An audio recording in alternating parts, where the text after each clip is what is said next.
I'm going to be very, very short because we do have a meeting and we're going to be at that meeting as quickly as we can.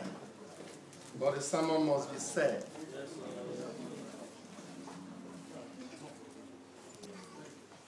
You know, I told you a story some time ago about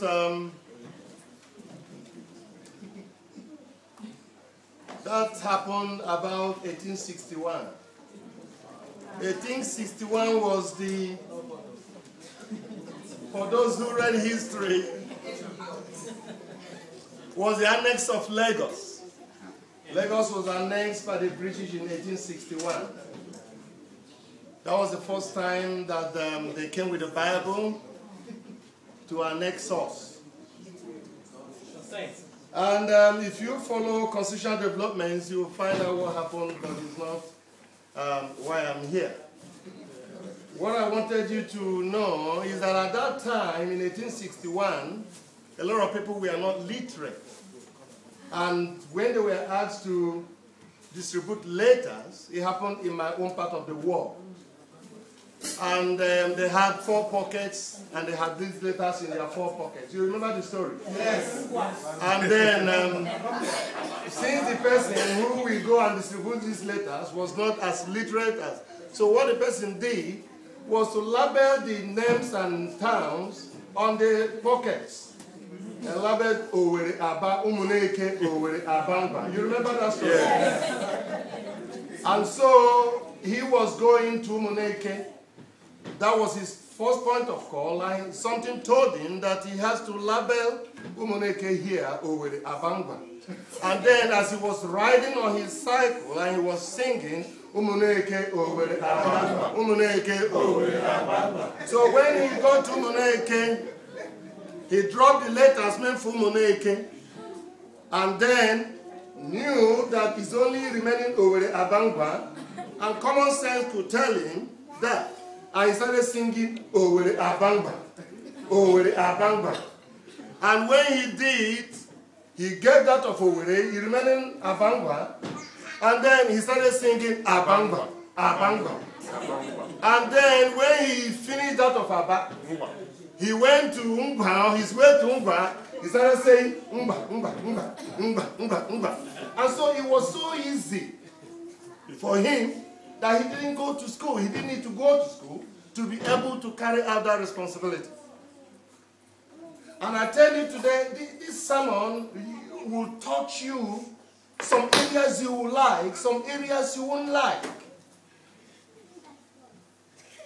And that's the purpose of that particular thing. So that if it touches you in one part, you go home with that part. As that male runner, who knew how well to conduct himself, he was able to label 4 corners, 4 pockets, his 4 breast pockets, and then he was able to deliver his letters. And because of this today, the topic of this sermon is dead man. Dead man.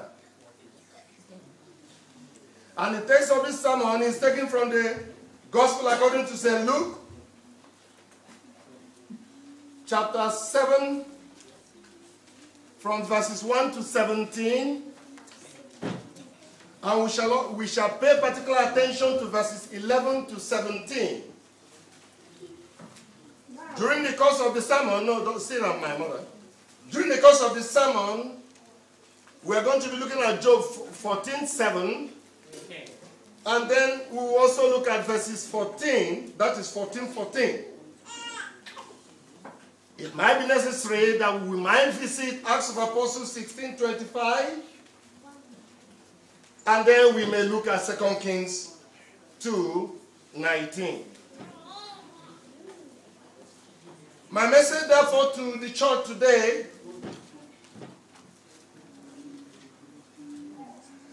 when something is dead, the thing that is dead has no more hope. There's no life in a dead thing. Something that is dead is dead. But if you follow me and we read the scriptures, you will find out with me me that even when something appears to have died, on the surface, it may not have died spiritually. And it is possible that God can rekindle something that is dead. Something that has been adjudged dead. Something that people say there is no life in that person. Just begin to imagine your business, imagine your transactions, imagine your circumstances. Perhaps you are 40 and you are still looking for a baby. You can't get one. At 45, you don't have any. A lot of people will say to you, you have passed the age of menopause. You can't bear children. But you can confirm with me that people of 55 bore children. And for science, at 45, they were dead.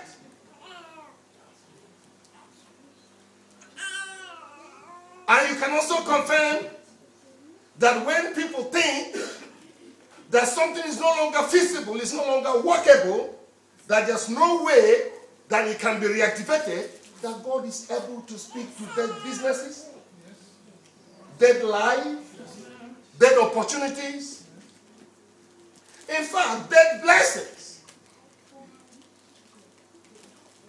If it's not, what is the effect of prayer then?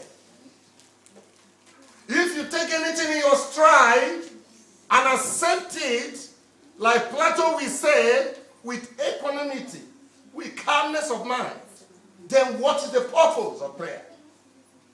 I want us to visit Luke 7. We are going to read it together. That's my style.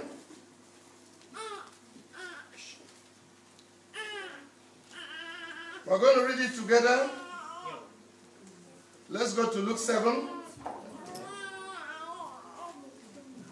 I will start to read from verse 1. If you are there, say,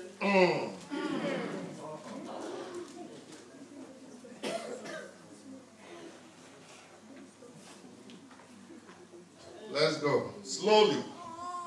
Now, when he had ended all his sayings in the audience of the people, he entered into Capernaum, and a certain centurion servant who was there unto him was sick and ready to die.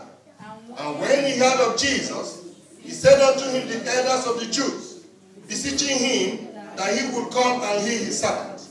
And when they came to Jesus, they besought him instantly, saying that he was worthy for him he should do this. For he loved our nation, and he had built us a synagogue.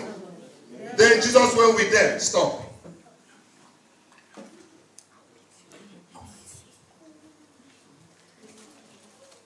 A servant of a centurion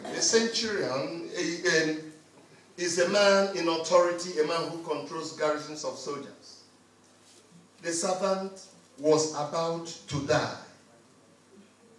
And then they sent Jesus to the man called the Jews to send Jesus to come to him. From what you have read, I want you to note the following. The centurion was not a Jew, he was a Gentile. And the problem with the Jews and the Gentiles are so numerous that they don't relate with each other. But here he was made a captain, and then he was in authority. Yet he was not able to find himself worthy. I want you to start understanding this message. But the people he sent to call Jesus were devout Jews. Elders of the Jews were sent. Where were they chosen to be sent? That's the question. The reason was simply that this man had integrated successfully in their community. They now respect him so much that the elder decided to go to him, to go to Jesus. And that calls into question how we integrate in our church. How do you relate here? Have you found out that it is possible that you need to integrate perfectly well and find and carry